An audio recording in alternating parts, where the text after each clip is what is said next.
Hello and welcome to the Red Men TV. Liverpool have been stuffed by Manchester City at the Etihad by 4-1. I'm here with the Fan Interactive show. So we'll start the show off. If you're new to it, I'll give you my thoughts, a bit of a match reaction type of thing to begin with. Then we'll get into the YouTube comments, which is members only chat at the moment. We'll go to our Discord. We'll get into some of that. We'll go to Twitter. So if you've replied to Dan's Sweet at full time, then we'll get into your comments and stuff like that. Then we go over to the board and we have a look at some kind of pseudo player ratings. Then we'll come back. We'll open the chat up to absolutely everybody so you can get your thoughts in as well after that humbling and atrocious defeat at the hands of our rivals. For what it's worth, my thoughts after that game, I am a little bit embarrassed right now by the performance. I think first half and second half completely different. First half, we were at it, we were on it, we managed to get that opening goal. Nearly got a second before obviously Jack Grealish does some great defending. Probably a little bit of a poor ball by Mo Salah. And then after that, they get the goal. Bit of a catalogue of errors, maybe, or maybe that's a little bit harsh, actually. Maybe it wasn't a catalogue of errors. Maybe it was good Manchester City play, insightful, quick passing, but no Liverpool that got near them, unfortunately. They get the goal. We get into half-time. It's 1-1. City have dominated, but Liverpool have had their chances as well. Second half, you'd expect things to change. You expect Liverpool to stay in the game, certainly. A minute into that second half, we've capitulated. It's too easy. Kevin De Bruyne sticks the ball in the back of the net, and it's 2-1 to Manchester City. And at that point there, draw a line under it, because this Liverpool side, this iteration of Jurgen Klopp's Liverpool, can't deal with going a goal behind. Just can't do it. The heads drop. Manchester City, tails up, playing football, playing the ball around absolutely beautifully, 30-40 passes maybe for the third goal, or what seemed like. I mean, it was ridiculous, and we weren't going to get back into the game at that point. Jurgen makes the changes at 3-1, maybe a little bit late, rings the changes, 4 substitutions. I think we have Bobby Nunes, Timakash, Chamberlain all come on, and Manchester City, it makes no odds to them. We start to play a little bit of a press, can't get near them. Play through us 4-1. Jack Grealish had the game of his life against us, as the left winger against Liverpool for Manchester City tends to do. We just couldn't get in it, and we didn't look likely to ever get a second goal. Unfortunately, it was men v boys in that second half, wasn't it? I think we've seen that at times where Liverpool have been on the not the receiving end, the giving end of that side of thing, for want of a better phrase, or any phrase. Against Manchester United, their heads dropped. Well, today against Manchester City's Liverpool heads dropped. We weren't at it tactically second half. We weren't at it intensity-wise second half. We weren't at it technically second half. We weren't at the races. Manchester City were. They had the crowd on side, and they absolutely snotted Liverpool off the park. And they probably didn't have to work too hard second half. It was a training exercise for Manchester City. And that's why I'm disappointed. That's why I'm a little bit embarrassed, because Manchester City can do that to sides, but you've got to show a willingness to try and get back in the game. It looked like Liverpool didn't believe they could do anything. It looked like Liverpool didn't believe they could even get the ball off Manchester City, and unfortunately that's how kind of the second half went. And it's atrocious, to be honest with you. I'm going to start with the YouTube comments then. I obviously can't get all these YouTube comments up, so I'm going to go to my laptop screen for this one. Moazanda Mundaya says, dismal season. Like both C and Chris said throughout the stream, we just couldn't compete today. And we didn't compete second half. We did compete first half, we really did, but second half we didn't keep us out. I didn't watch the game, stuck at work. Sky Sports making out like Stones just reinvented the wheel. What happened? Weekend is ruined before it started. It wasn't John Stones who reinvented the wheel, it was Pep Guardiola once again. He plays John Stones as a centre-half to begin with. Right-hand side of a two-man centre-back partnership with Ruben Diaz. You had Tanji, I think it was, on the right back, and you had Nathan Ake at left back. What was happening was John Stones was stepping up from centre-back into the midfield, leaving a three-man defence for Manchester City in possession. John Stones goes in, slots alongside Rodri and Gundogan and Kevin De Bruyne, and make the box midfield. And John Stones was brilliant there. And towards the latter stages of the game, he was popping up in that fourth goal, playing little 1-2s on the edge of the penalty area. We know what his passion's like. It's absolutely brilliant for a centre-half. His composure in the final third was absolutely brilliant, certainly for a centre-half, but for any midfielder even, on the edge of the box, knocking the ball round corners and stuff like Bobby Firmino. So in some regards, he did reinvent the wheel, because we've never seen a centre-back step into a midfielder and then back into a centre-back when they're defending.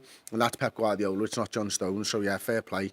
It was good tactical adjustment by by Guardiola, and we headed into the game thinking that there was going to be a little wrinkle. There was a wrinkle, and it worked really well. And for the first 15 minutes, the teams were finding each other out and sort of seeing the lay of the land. And after that first 15 minutes, after that, that second one for Liverpool, where we could have maybe had a second goal, it was all Manchester City. It was one way.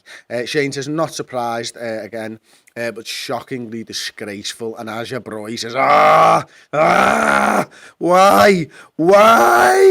And he continues, Chris, need your words, man. So pissed off now. Give me some positives. We're going to get a big summer transfer market, something positive. I'm absolutely gutted.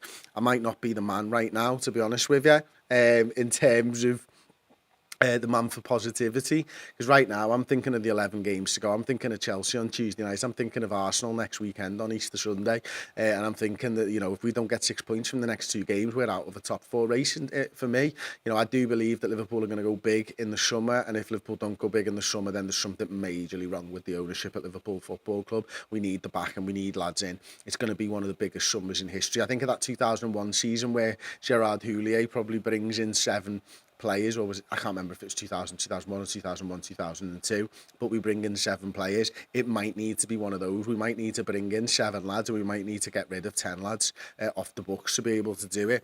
It is going to be absolutely massive this season. We had a super chat here from Aaron Carroll Moran as well. Fitting this was on April Fool's. Disgraceful, but shows our decline. Cheers for the content, lads. Justice for the 97. Absolutely. Thank you so much for the comment as well. It was a bit of an April Fool's Day performance. If I'd have woke up and told you it was 4-1, you wouldn't have believed me. Well, you believe me now, won't you, unfortunately. At Sam Ul Hassan, thank you so much. You've been a member for 12 months. Says, don't think Bellingham will be the light at the end of the tunnel. We need 3-4 centre-mid to compete again. What do you think? I think we certainly need 3 centre-midfielders. I'm worried that Fabinho might be past it now.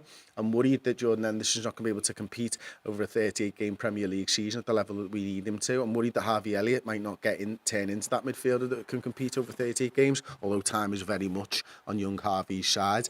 Right now, Bajcetic is a 19-year-old kid who's out for the rest of the season. How does he come back from an injury? Promising start to his career, of course. But right now, yeah, let's say we bring in Jude on some mad one, right? Where Liverpool do actually spend loads and loads of dough to bring in the best midfielder prospect in the world. And then what you need is Fabinho going to be good enough to play alongside him. I've got big question marks. We got a left-sided centre-mid in Thiago, who's going to be able to play week in, week out. I've got question marks. Naby Keita's not going to be there. Oxlade-Chamberlain's not going to be there. James Milner's not at the level that we need right now to compete over a 38-game season. So we probably need 3 centre midfielders. And we might need 4. That's going to take an adjustment period as well. Are we going to be at it from the first game of the season? If we want to compete for the title, that's where we need to be.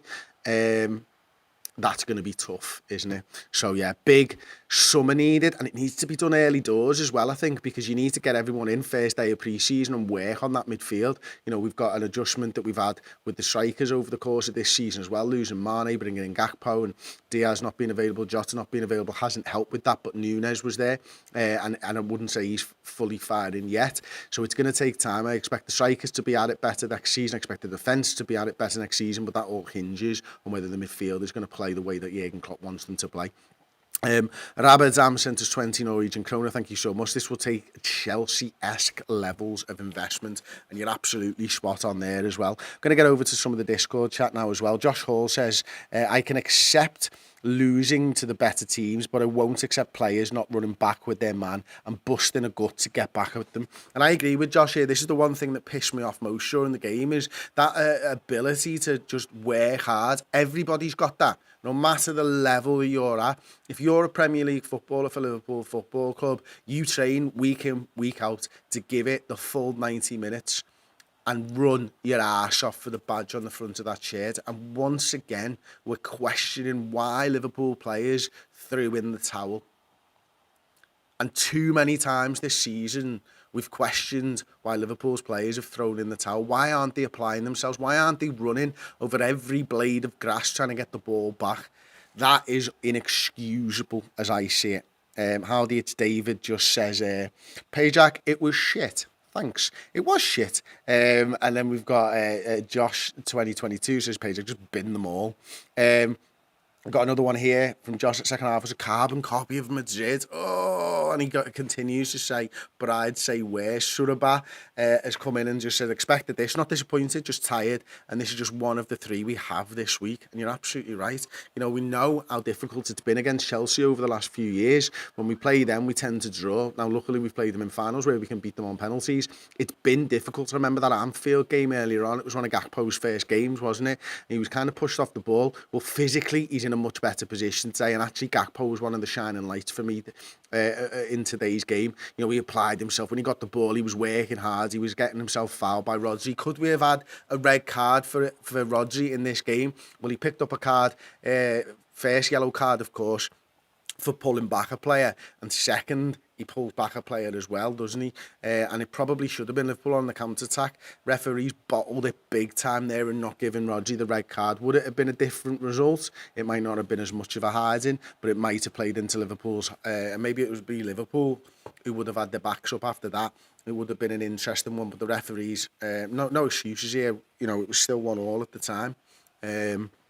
In fact, it might have been 1-0, I can't even remember. Dean T says, difference from the first half to the second. City took their chances in the second half. They took the chances. We gave them chances. We couldn't get the ball off them, could we? Cyber Times has come in and says, started well, but that was it, really. Nice goal from Salah, and then all downhill. So it needs some better coaching and how to be a right-back. And I get that. I do understand, and I agree with you. And I think, you know, Trent Alexander-Arnold, having been in the AXA over the course of the international break, working on his own, on his defending, on his fitness, he's clearly up for the fight. And once Elliott went off, I don't think he had the support. Like in a one-on-one situation, Jack Grealish is going to beat most fullbacks. That's just the way that it is. I don't think Trent wins enough of those battles. I think most fullbacks, you might look at maybe a 7-3 split in terms of the attacker. Maybe it was a sort of 9-1 split in terms of the attacker today. But you need help. You need Kanate to come across. You need a Harvey Elliott to come across and help you out. And it's how you deal with that. And that's why we set up with the mid to low block, maybe a low block at times, actually. Thinking about it, and Elliott getting in there and making things difficult, bodies in front of the penalty area. You know, second half, there was none of that. There was no fight there. It was just easy play it round us, work the man into space on the wing, cut inside. Every goal seems to be, you know, right in front of the sticks, doesn't it? You think of the first goal, Jack Grealish has worked into space, cuts it across, Alvarez. Second goal, Mahrez, right-footed pass into the penalty area. De Bruyne in between the sticks, 6 yards from goal. It's the Man City goal, isn't it? Third goal. Who was the third goal even? Fucking hell. Which one was the third goal, lads? Gundogan. Yeah, right in front of the sticks. And Trent Alexander-Arnold does well defensively there, doesn't he? And then the fourth goal, right in front of the sticks. Straight in there as well. Thanks very much, everybody. When the fourth went in, I felt nothing. I just don't care anymore, says D-Zog. Oh, I do. I get it, because there's like that like part of you. It's like, fucking hell, this was an inevitability after Liverpool went 2-1 down, and certainly after 3-1 down. Rich Froggatt, absolute shite. Looking forwards to the summer. My word, everyone's fuming tonight, and rightfully so. Dan Waters. Hope Arsenal win the league. Hope Bayern knock these cheating wankers out of Europe. Hope Liverpool reverse the lobotomy this summer. Well, you've brought a little bit of a smile to my face, so thank you so much for that one. Dean T7 says, has the mentality gotten so bad? Look like a bunch of schoolboys out there, and we absolutely do. Steve Ryder, I don't know whether I'm going to be able to read this entire comment, so I'm going to see if I can get it up on the screen in case I can't. I'm going to put it on there now, but I've got a feeling that Discord, that Restream is going to cut it off. Yeah, it does. So, Tom, you might have to come into the screen if that's okay as well. Thanks, mate. From top to bottom this season, we've beaten the team of the 90s. We've been the team of the 90s. The difference is the lack of desire and fight is so annoying. This stand-up approach clearly hasn't worked all season. This calm passion, no press, clearly doesn't work, especially with no belief from the players who are meant to carry the instructions out. But the lack of fight is the worst for me. When you get our right back, who all season we've given him shit for his lazy attitude at times, he's running down the keeper and no one on the pitch moves. Heavy stuff though there isn't he? And I agree with Steve Ryder there, mate. I really do agree with you, pal. You know, Trent Alexander-Arnold has showed the desire that needed, but you can't just go pressing on your own at the same point. He wants players to come in. If no one else presses, you look like a fool. You look like a tit. But one thing it did show me, he's in the fight. He's fighting for the badge on the front of the shirt, and like I always say, not the name on the back. And that's what Trent's about right now. He's got to work through some really, really tough form. He does. He's, you know, that ball though for our goal. was sensational. The way Salah moves out to that right-hand side, creates the space for Jota to go from deep and break through the Diaz and John Stones partnership. The ball from Trent, perfect. Jota does brilliantly. Atanji does well to hold Jota up, and then the ball's there for Mo to capitalise on. What a finish. And at that point, I'm thinking, oh man, Liverpool have got an opportunity to get something at the Etihad here. Imagine we get 3 points in this game. We probably only need 3 points from the next 2, and it could be so different. Again, I come back to it, the referee not sending Rodgers off. It's tough, but, you know, it could be the difference between Liverpool again. And it was probably the difference between Liverpool and Manchester City today. You know, apart from an abundance of class from Manchester City, it is what it is. So I'm going to head over, I think, now to the board to try and do some kind of pseudo player rating. So I'm going to get on my bike. I've got to move a load of stuff out the way because I'm an absolute tit and I haven't moved the chair and a microphone out the way. And there's the camera. Where are we? Oh, hello everybody. How are we? You can see me there in my shorts. Absolutely loving life at the moment. The sun is shining in Liverpool. It's not in Manchester though. There's dark clouds over Liverpool's squad as they come home. So I'm going to start with Alisson Becker, who I think was okay today. He got a finger on, was it the Kevin De Bruyne one? And he'd like to have done slightly better, but let's not beat around the bush. This goal is not Alisson's fault. In fact, none of them were Alisson's fault. So yeah, he was okay. He's in the sort of levels of things, he was sound. Probably average today. In terms of the left back then, Andy Robertson. Goodbye, mate. Thank you very much, Ibu, for your wealth of talent. Oh, there we go. Right, Andy Robertson had a really tough afternoon, didn't he? Andy Robertson, and going up against Mahrez, who was absolutely on fire. I know that, you know, Jack Grealish will be gaining the plaudits, and I think rightfully so as well. I think Jack Grealish was absolutely brilliant today, but so was Mahrez on the other side. And every time he picks that ball up, you are thinking he's gonna instigate something for Manchester City, and their front players were brilliant. You know, Kevin De Bruyne, Gundogan, Mahrez, and of course Jack Grealish. That's where they won the game today. They were brilliant. I think Ibu Konate was okay, edging it down a little bit further probably. You know, I kind of wonder about one of the goals, what Ibu was doing. Virgil van Dijk was okay again. Some poor defensive headers, I suppose. Trent Alexander-Arnold again, he's probably down here again, so it's really difficult at the moment, isn't it, for everybody. Fabinho, again, we're probably in this area of the field. I don't know what I'm doing with Fabinho at the moment, because there's a part of me that says, like, look, maybe it's not Fabinho, maybe if he's got legs in front of him, but he had legs in front of him in RV today, and I think Jordan put himself about as well. Maybe not at the level that we want or expect. But Fabinho's form is a major concern for me. And maybe not in this game, maybe I'm speaking more in terms of the future and stuff like that. But I truly believe that Fabinho might still be a sellable asset. And I am sort of applying what I know of FSG here. And FSG, I don't think are going to stick 250 to 300 million pounds in without recouping some money back. And Fabinho seems to be one of those players that you might still be able to get money for. I expect Kelleher might be a player that you can get money for. So what are you doing with Fabinho?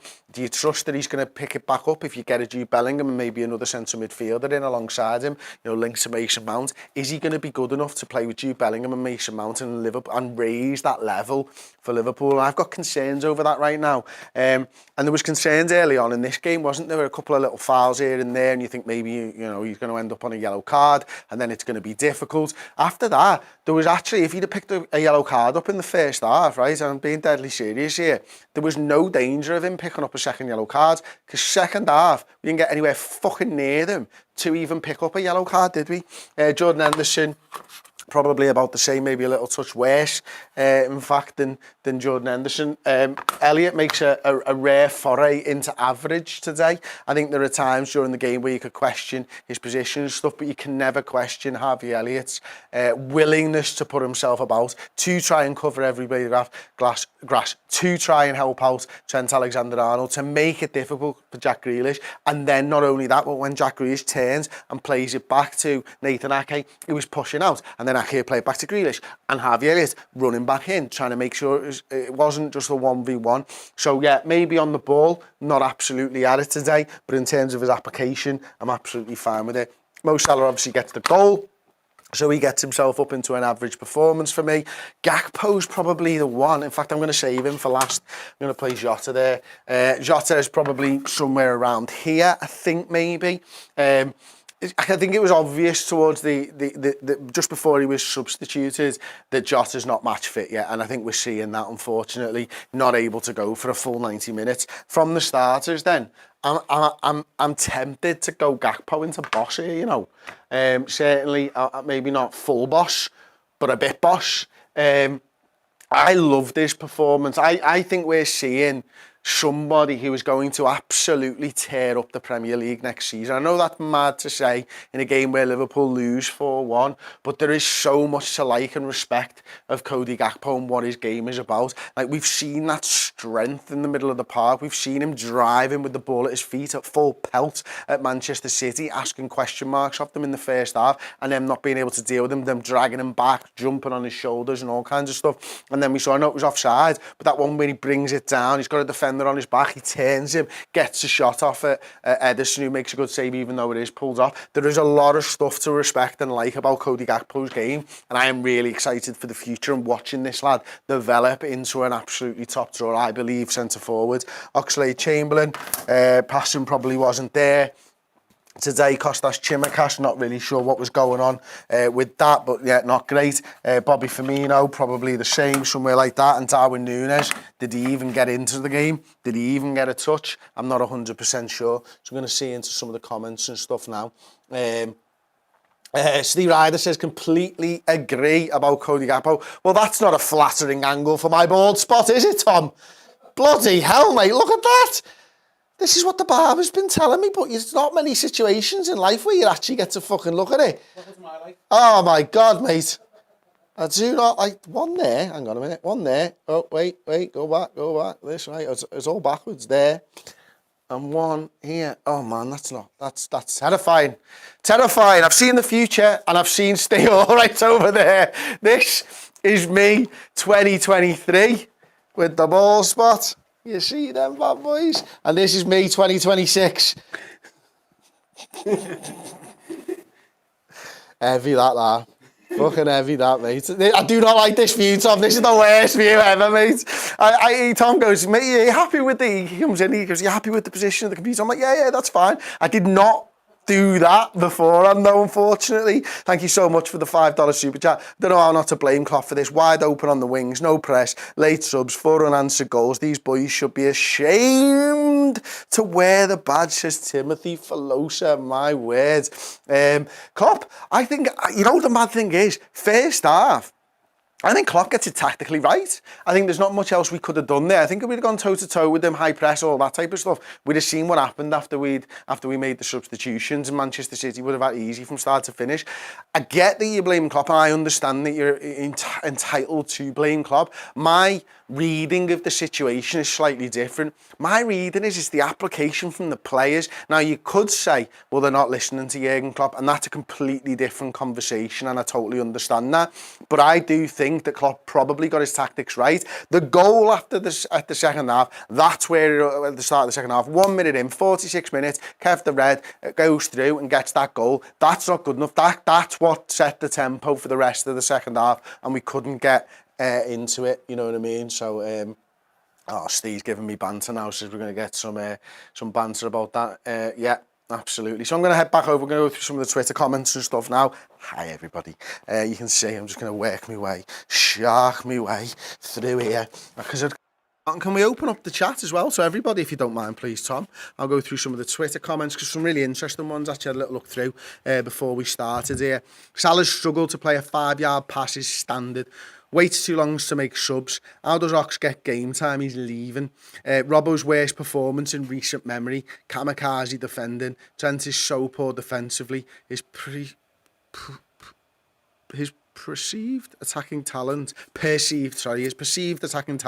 can no longer cover for it. Shite.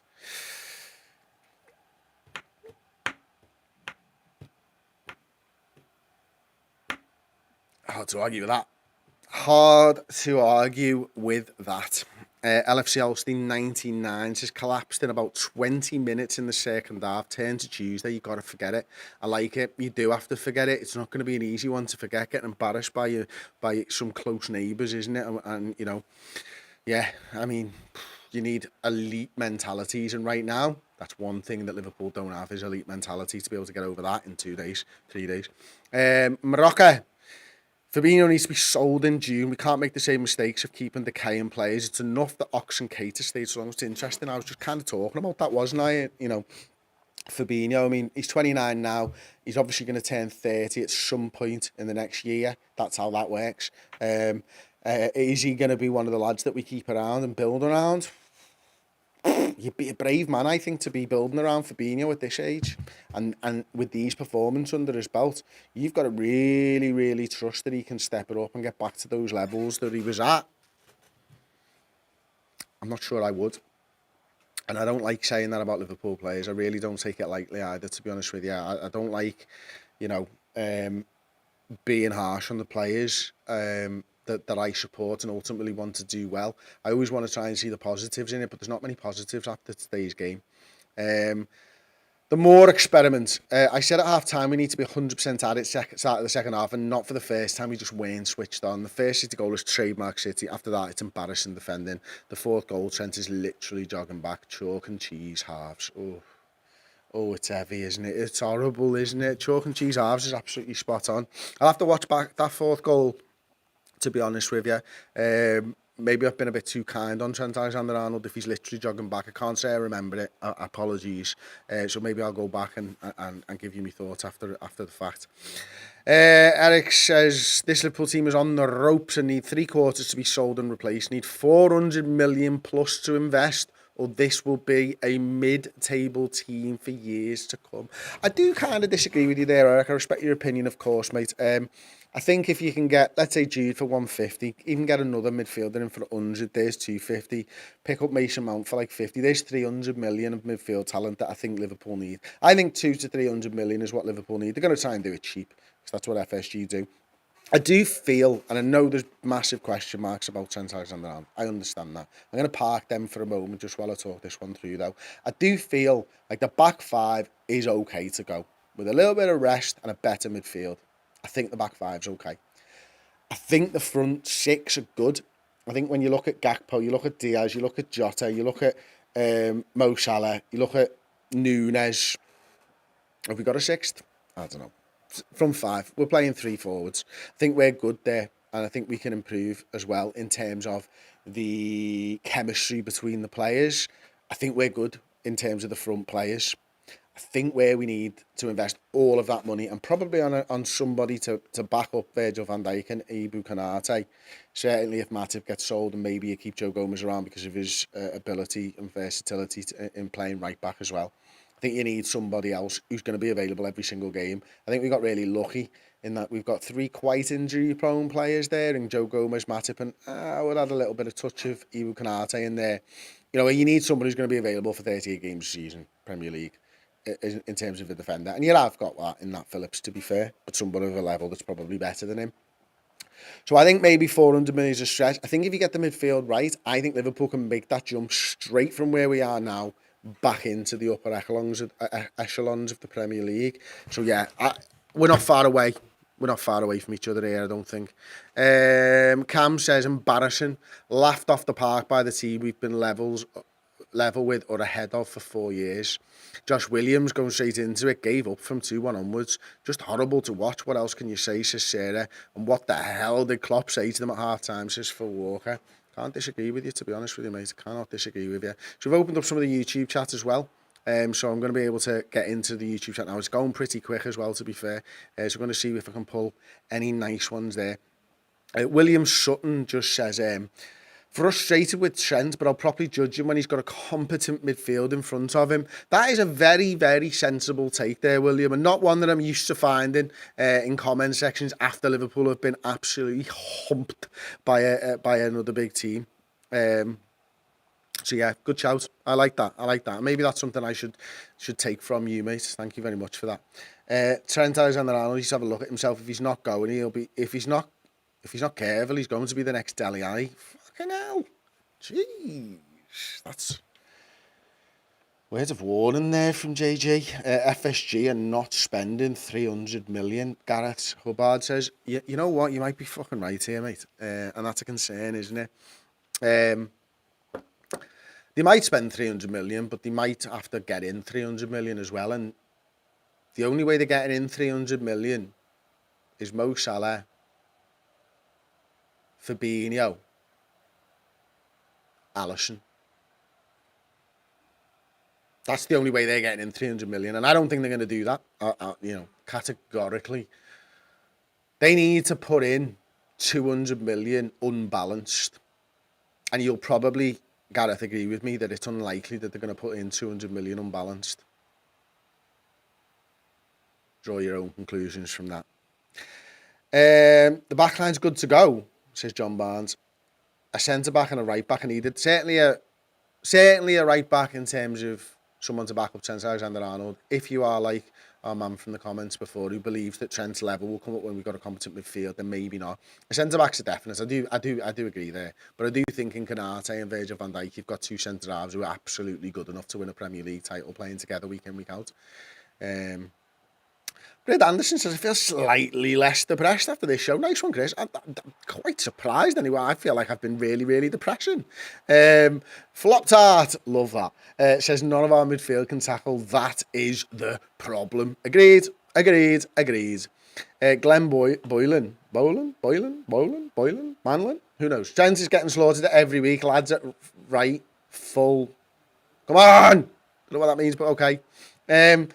So Redmen Plus is different from the normal membership, says the Varnish Barkantekitis. Apology. Yeah, Redmen Plus, we do loads of individual shows. We do a fan award show every single week. We've got the Biased Football podcast, which is us talking about non-Liverpool stuff, which is out every single Monday. Same as the final word after the weekend. We do a final word after 2 games, so you've got 3 games, 3 shows. We've got Neil Jones, the journalist, who comes in for expert insights every week. We've got Oppo previews every single week. We've got the extra deep dive shows every single week. We've got Red Men Uncensored every single week. We do documentaries and features, sort of monthly and things like that. There's loads, there's fucking tons, but you have to get it on redmenplus.com, so you can go over there and do that if you want, although I appreciate that now's not the time to be upselling, because Liverpool are fucking shit. So yeah, but the support is always appreciated from everybody who likes a video, who comments on a video, watches a video. Without you, we couldn't be able to do this, and we do love doing this, even though these are hard shows to do, because, fucking Liverpool, the Reds. Norton Kelly says, lol. They won't get 300 million for any combination of our players. I think you could get 150 for Salah. I think you could get 100 for Alisson. Fabinho, Nat Phillips, Reece Williams, Joel Matip, knock up to 50 million. There you go. You're not getting 300 million for any combination of Liverpool's midfielders, though. Just saying. You can sell all 7 of our midfielders and you ain't getting anywhere near 300 million. And unfortunately, that's the area where we need to invest 300 million. That's probably the problem.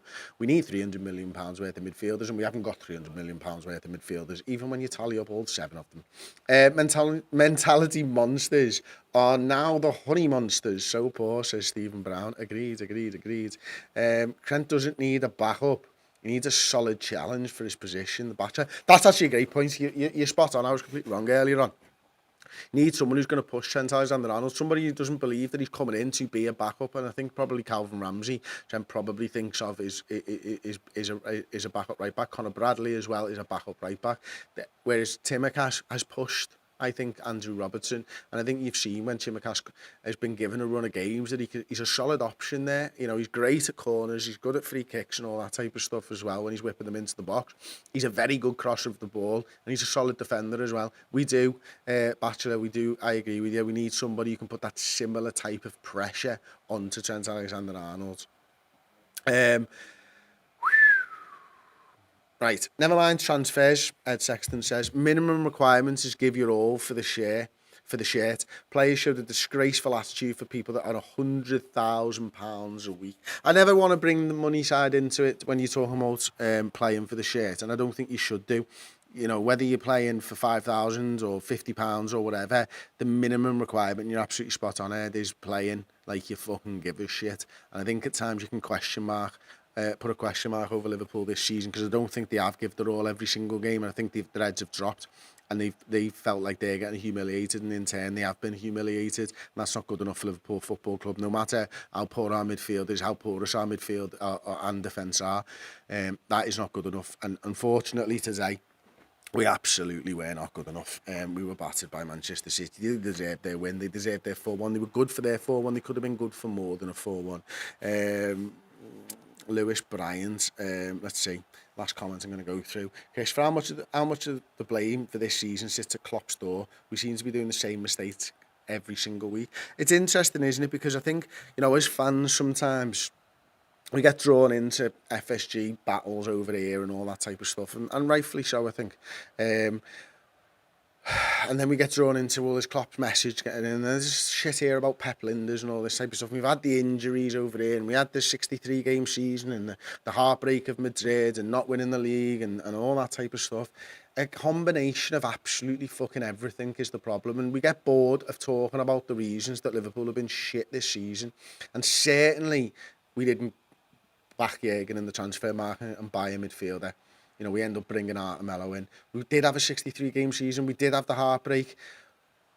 I get all of those things. And the injuries, we've had more injuries and more games missed than absolutely every other fucking team in the division. That's just a fact. But you can't let it define your season. And that's unfortunately what I think the lads have done this season. They've let it define the season. It's too easy. There's an excuse over there. We'll go out and work harder.